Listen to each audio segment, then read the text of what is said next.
তারই লক্ষ্যে কাঁথি সাংগঠনিক জেলার একটি প্রস্তুতি সভা,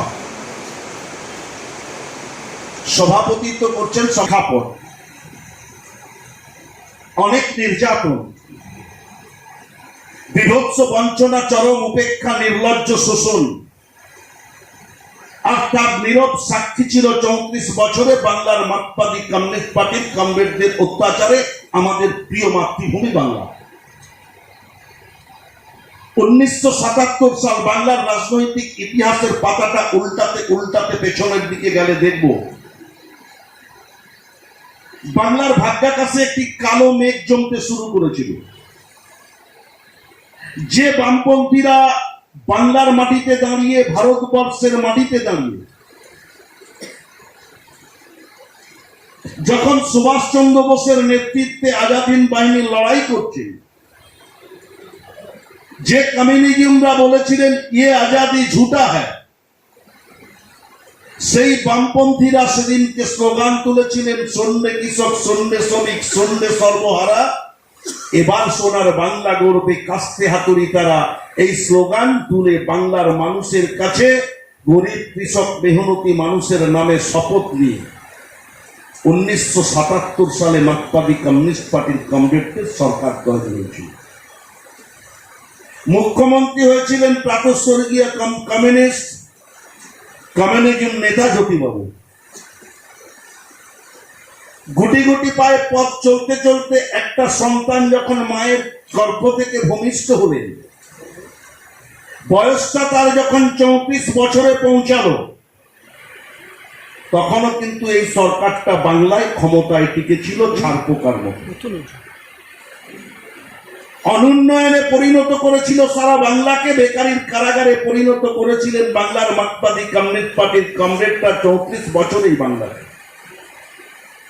অত্যাচার, ব্যভিচার, ভ্রষ্টাচারের স্তূপে পরিণত হয়েছিল বাংলা। বাংলার মানুষ যখন অত্যাচারের বিরুদ্ধে রুখে দাঁড়াতে চেষ্টা করছেন, বাংলার মানুষ যখন তার প্রতিবাদী কণ্ঠকে মানুষের কাছে পৌঁছে দেওয়ার চেষ্টা করছে, তখন ক্ষমতার দম্ভে বাংলার মার্কসবাদী কমিউনিস্ট পার্টির কমরেডদের শাসক দল মানুষের প্রতিবাদী কণ্ঠকে রোধ করার জন্য স্টিম রোলার চালিয়ে দিয়েছে। একটা প্রতিবাদী কণ্ঠস্বর উঠে এলো কলকাতার কালীঘাটের টালির চালার থেকে, নাম তার মমতা বন্দ্যোপাধ্যায়। কলেজ জীবন থেকে রাজনীতির সাথে যুক্ত সোমনাথ চট্টোপাধ্যায়ের মতো তাবড় নেতাকে যাদবপুর লোকসভা কেন্দ্রে হারিয়ে অনেক কম বয়সী মেয়ে মমতা বন্দ্যোপাধ্যায় সাংসদ হিসাবে নির্বাচিত হলেন। রাজনৈতিক নির্বাচিত প্রতিনিধি হিসাবে জয়যাত্রার সূচনা হল। কতবার সাংসদ ছিলেন, কেন্দ্রীয় মন্ত্রী ছিলেন, আবার 3 বার বাংলার মুখ্যমন্ত্রী হিসাবে আপনাদের সামনে বাংলার ঘরের মেয়ে মমতা বন্দ্যোপাধ্যায় বাংলার ঘরে ঘরে বাংলার মামাটি মানুষের সরকারের উন্নয়নটাকে পৌঁছে দিচ্ছে। আজকে আমরা যখন ভোটারের লাইনে দাঁড়াই, আমরা একটা সচিত্র পরিচয় পত্র হাতে নিয়ে দাঁড়াই। শুধু আমরা বাংলার মানুষ নই, উত্তরে হিমালয় থেকে দক্ষিণে কন্যাকুমারিকা সারা সেই সুবিস্তৃত ভারতভূমি, 5.5 লক্ষ গ্রাম, 4,500 বিধানসভা কেন্দ্র, 542টি লোকসভা কেন্দ্র। তখন গর্বে আমাদের বুকটা ভরে ওঠে। তার কারণ আজকে যে সচিত্র পরিচয় পত্র দেখিয়ে আপনারা আপনাদের গণতান্ত্রিক অধিকারটা প্রয়োগ করছেন, এই সচিত্র পরিচয় পত্রটা সারা ভারতবর্ষের গণতন্ত্র প্রিয় মানুষের কাছে পৌঁছে দিয়েছেন যে নেতৃত্ব, তার নাম Mamata Bandyopadhyay. Bengal things today, India things tomorrow, আবার সেই বাস্তব সত্যকে বাংলার আকাশে প্রতিধ্বনিত করেছিলেন বাংলার নেত্রী মমতা বন্দ্যোপাধ্যায়। গর্বে তার ছোট আঙ্গারিয়ার গ্রাম, বক্তার মন্ডলের বাড়িতে 11 জন জীবন্ত মানুষকে পুড়িয়ে মারার, হত্যা করার ঘটনা এই বাংলাতে ঘটেছিল। 200 বছরের ব্রিটিশ সাম্রাজ্যবাদীদের রাজত্বের ইতিহাসকে ছাপিয়ে গেছিল মার্কসবাদী কমিউনিজমের ইতিহাস।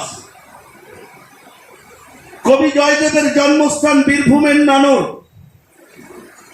গণহত্যা সংগঠিত করলেন বাংলার মার্কসবাদী কমিউনিস্ট পার্টির কমরেডদের পুলিশ।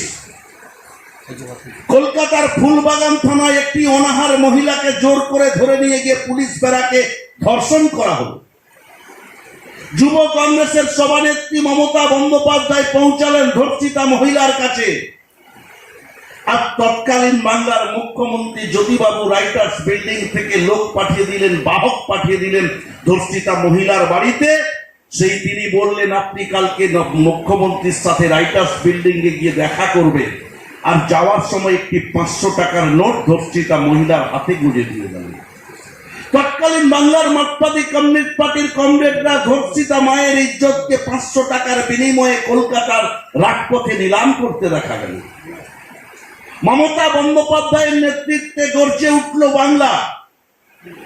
এই সমস্ত অত্যাচার ব্যভিচার যখন বাংলার শ্মশানের স্তূপগুলোতে আগুনের লেলিহান্তিকা দাউ দাউ করে জ্বলছে, সেই অত্যাচারের কারাগার থেকে, ভ্রষ্টাচারের কারাগার থেকে বাংলাকে রক্ষা করার জন্য বাংলার বাঘিনী মমতা বন্দ্যোপাধ্যায় নিজের জীবনকে বিপন্ন করে আপসীন সংগ্রাম তৈরি করে। লালু আলম, বিলু আলম মমতা বন্দ্যোপাধ্যায়ের মাথায় লাঠি মেরেছিলেন কলকাতার হাজরা মোড়ে। এ ঘটনা নিশ্চিতভাবে প্রবীণ ব্যক্তিরা কেউ ভুলে যাননি। এই মমতা বন্দ্যোপাধ্যায়কে বাংলার তৎকালীন ক্ষমতাসীন শাসক দল মার্কসবাদী কমিউনিস্ট পার্টির কমরেডদের সরকারের পুলিশরা কত লাঞ্ছিত, কত নিগৃহীত, কত মানসিক অত্যাচার, কত শারীরিক অত্যাচার সংগঠিত করেছিল আপনারা জানেন। আপসীন সংগ্রাম, আপসীন লড়াই মমতা বন্দ্যোপাধ্যায় ডাক দিয়েছিলেন বাংলার মাটিতে। সেদিনকে যখন মমতা বন্দ্যোপাধ্যায়, সারা বাংলায় অপশাসন চলছে, নির্বাচনী 21শে জুলাই ওই দিনটিতেই মমতা বন্দ্যোপাধ্যায় যারা শহীদ হয়েছিলেন 21শে জুলাই তাদের পরিবারকে আমন্ত্রণ জানান, সম্বর্ধিত করেন, শহীদদের স্মরণ করেন, আর বর্তমান প্রজন্মের কাছে অত্যাচারের ইতিহাসটা তুলে ধরে। আজকে যে বাংলা দেখছেন, 2011 সালের আগে এই বাংলা ছিল না। আজকে যে বাংলার উন্নয়ন দেখছেন, 2011 সালের আগে এই বাংলার উন্নয়ন ছিল না। কাদা রাস্তার উপর দিয়ে হাঁটতে হতো। বর্ষার সময় অনেকে বাড়ি থেকে মোটর সাইকেলটাও বার করতে পারতেন না। আর 2011 সালের পরে মমতা বন্দ্যোপাধ্যায়ের নেতৃত্বে বাংলার গ্রামে গ্রামে, পাড়ায় পাড়ায় ঢালাই রাস্তা পৌঁছে গেছে, বাড়িতে বাড়িতে উন্নয়নটা পৌঁছে গেছে। 21শে জুলাই মমতা বন্দ্যোপাধ্যায় বার্তা দেবেন ঐতিহাসিক বাংলার কলকাতা শহরের সেই শহীদ মিনারের কাছে। আমরা আগামী দিন কিভাবে পথ চলবো তৃণমূল কংগ্রেসের কর্মীরা, আপনারা নিশ্চিতভাবে সেই বার্তা নিয়ে ফিরবেন। যুব কংগ্রেসের সভানেত্রী থাকাকালীন মমতা বন্দ্যোপাধ্যায় এই শহীদ দিবসের সূচনা করেছিলেন 1994 সালে। আবার 1998 এর 1 জানুয়ারি নতুন করে আবার বাংলা তৈরি হলো মমতা বন্দ্যোপাধ্যায়ের নেতৃত্বে। 1998 এর 1 জানুয়ারি দুর্নীতি নয় সততা, এই বাংলায় প্রমাণ করবে মমতা। ঘাসের উপর জোড়া ফুল, বাংলা বাঁচাবে তৃণমূল, এই দুইটি মন্ত্রকে শপথ নিয়ে মমতা বন্দ্যোপাধ্যায়ের নেতৃত্বে সর্বভারতীয় তৃণমূল কংগ্রেস জন্ম নিল। আর সেই 1998 সাল থেকে সর্বভারতীয় তৃণমূল কংগ্রেসের ব্যানারে আমাদের নেত্রী মমতা বন্দ্যোপাধ্যায়ের আহ্বানে প্রতি বছরই কলকাতা শহরে 21শে জুলাই এই শহীদ দিবস উদযাপন হয়। বর্তমান বছরও উদযাপিত হয়েছে। সমস্ত অঞ্চল তৃণমূল কংগ্রেস, ব্লক তৃণমূল কংগ্রেসের নেতৃত্বরা কর্মী সমর্থকদেরকে সাথে নিয়ে 21শে জুলাই বিগত দিনের মতো বর্তমান বছরও আমরা কলকাতার ঐতিহাসিক শহীদ সভাকে সফল করার লক্ষ্যে মেদিনীপুর জেলা থেকে হাজার হাজার মানুষ আমরা সেখানে পৌঁছাব। আপনারা প্রত্যেকেই 21শে জুলাই প্রস্তুতি সভা হিসাবে ছোট্ট ছোট্ট মফস্বল বাজারগুলোতে একটি মিছিল, পথসভা এবং মিছিল করবেন। ব্লকে ব্লকে, অঞ্চলে অঞ্চলে প্রস্তুতি সভা করবেন। বিধানসভা জুড়ে আপনারা প্রস্তুতি সভা করবেন। জেলার পক্ষ থেকে কিছু ফ্লেক্স দেওয়া হবে।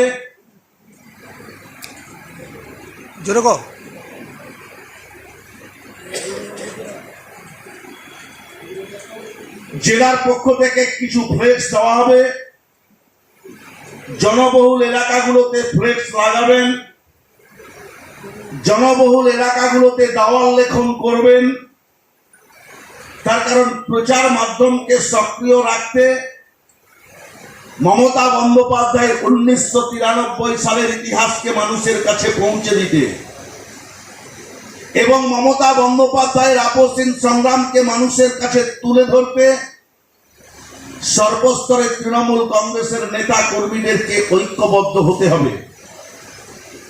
কোন কোন বিধানসভায় কারা কারা দায়িত্বে থাকবেন, নিশ্চিতভাবে জেলা সভাপতি তার রূপরেখা বা তার নির্দেশিকা আপনাদের উদ্দেশ্যে পৌঁছে দেবেন। তারা মনিটরিং করবেন সমস্ত ব্লক অঞ্চলগুলোতে, মফস্বল বাজারগুলোতে কর্মসূচি হচ্ছে কিনা সেটা মনিটরিং করার জন্য বিধানসভা ওয়াইজ নেতৃত্ব তিনি ঠিক করে দেবেন। সেই নেতৃত্বরাই আপনাদের সাথে যোগাযোগ করবেন। সকলে ভালো থাকবেন।